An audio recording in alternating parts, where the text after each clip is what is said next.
know where your rights come from? Wouldn't it be great if all the rights of all the people were declared at some point in history? Well, you're in luck because Lafayette and your very own Thomas Jefferson wrote down all of our rights and declared it to the whole world in Paris back in 1789. Wait. Hold on. What about women? Wait, what? Can anyone just jump in here at any time? What's happening? You said all of the people. Did I? All the people.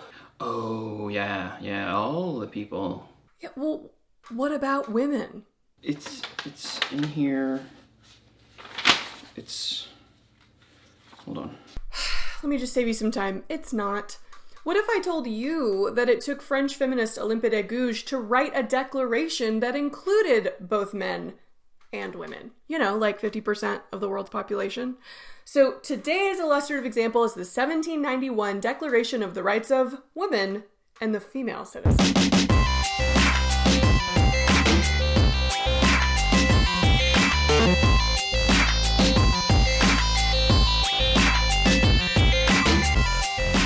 What up? I'm Ben Freeman from freemanpedia.com. And I am Emily Glankler from Antisocial Studies. I'm also an AP World History teacher, and I make silly videos on YouTube to explain to students things like how to write a DBQ or why I really wish I lived in the Incan Empire.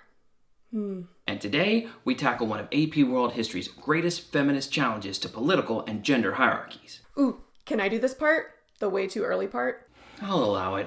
It's way too early for me to throw words like guillotine and gerundist at you, so let's get some context. You can't randomly show people the severed head of a woman and say, she was murdered for her writings! Look, I know it was Halloween a few weeks ago, but that's just way too scary. You gotta put this declaration into the greater historical context. It's the Star Wars crawl. You can't walk into a space opera without some context, so they're gonna give you one of these crawls you're seeing here. It puts all the action of what you're about to see in some context. This way, you're up to speed when the blasters start blasting. You need to do this with your essays. Before you start firing your blasters of historical content, put it into the greater historical context so that it makes sense to someone reading your essay. So hook the reader by describing the greater historical context relevant to the topic of the question. Okay, 1 minute on the clock. Okay, we have company today. Don't make a fool of yourself. Just take the declaration and put it in the greater historical context in under a minute. It's not that difficult. AP World History's third period spans from 1750 to 1900. And within that time period, they break it down into 2 units. Unit 5 is called Revolutions. This one's all about the political and economic revolutions that transformed the planet in this period. The second unit in this period is Unit 6, Consequences of Industrialization. The industrialization that takes up the majority of Unit 5 has such a major impact on the history of the world that the next unit is completely focused on the consequences of that industrialization. But today we're focused completely on Unit 5, and not the Industrial Revolution with all its factories and labor movements. Rather, we're going to talk today about 5.1, the Enlightenment. This section is all about philosophers and philosophies and how they applied to the natural world and human relationships. This was a total re-examination of everything. Religion, government, science. Think of the scientific revolution from your boring science class and use that same method to challenge everything. The king, the pope, labor systems, your rights, the government's purpose, everything. But we aren't talking about governments and kings today. Today, we talk about gender. Women are the most oppressed group in the history of the planet. And the Enlightenment didn't stop at men's rights. There were several notable efforts led by women in an effort to gain equality with men. In that same spirit, we find today's example. It's set against a political upheaval known as the French Revolution, where the people of France fought for their rights against the ancien regime of Louis XVI. But upon declaring their rights and creating a new constitution, they left out women. So in 1791, our hero, Olympe de Gouges, wrote a declaration declaring gender equality called the Declaration of the Rights of Woman and the Female Citizen. Oh man, whoa, I went over the minute. Sorry, Miss Glankler. Normally I'm to the point and brief and under a minute easily, so, there's a first time for everything. Yeah. Anyways, keep it short and make sure you explore the greater historical context of the topic. Enough context, let's get to the example. Today we find ourselves in every history nerd's favorite revolution, the French Revolution. This revolution has everything. Political upheaval, Enlightenment philosophy, pitchforks, torches, guillotines, prison deconstruction. But today we don't care about the madness of the French Revolution. We really want to talk about the reason of the French Revolution.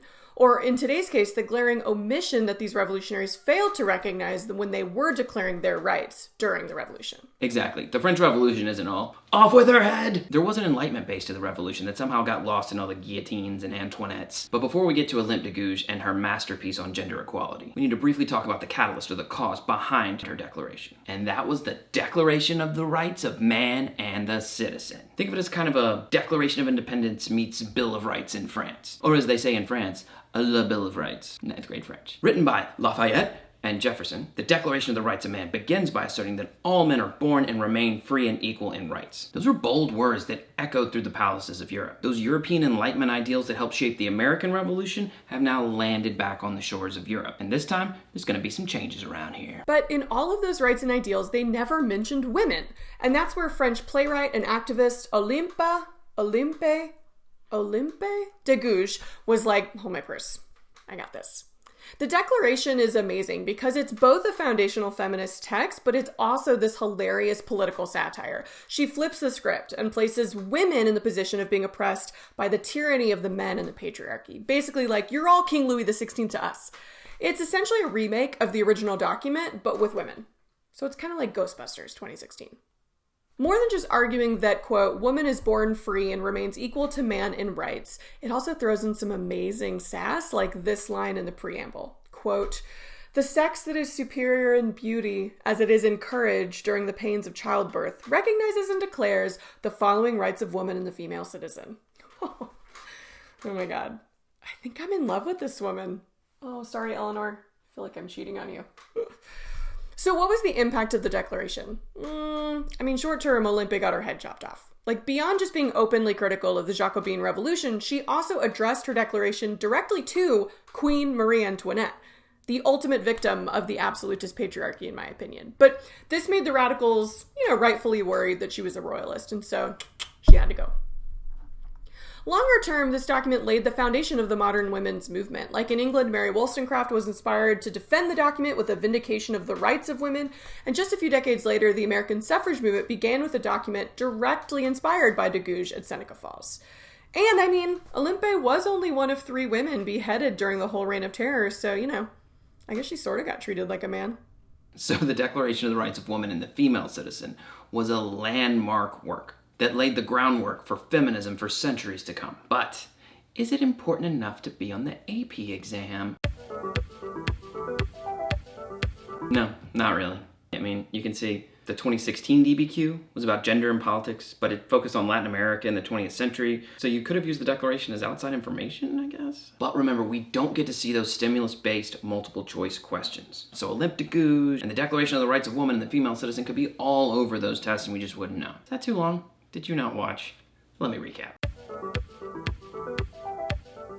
I realized that people could just randomly jump into the show to correct my historical knowledge. I embarrassed myself in front of all of antisocial studies by not keeping the context under 1 minute for the first time. We focused on 5.1 and the Enlightenment, and more specifically, the gender equality proclaimed in response to the French Revolution. Miss Glankler broke down the tragic story of Olympe de Gouges and her attempts to extend the rights of the French Revolution to women in her Declaration of the Rights of Woman and the Female Citizen.